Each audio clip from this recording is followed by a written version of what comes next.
Welcome viewer, I am Murugan S. This video tutorial describes how to create task view shortcut in Windows 10. Right-click New, Shortcut.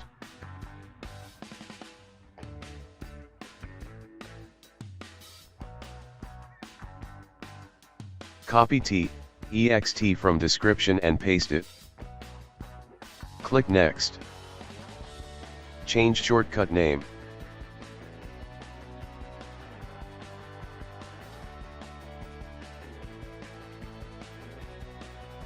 Click Next.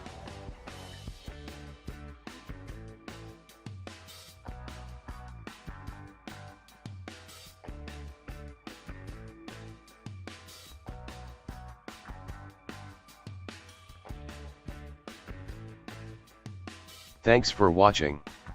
I hope this video tutorial helps to solve the problem. Please like, share and don't forget to subscribe my channel. See you next video.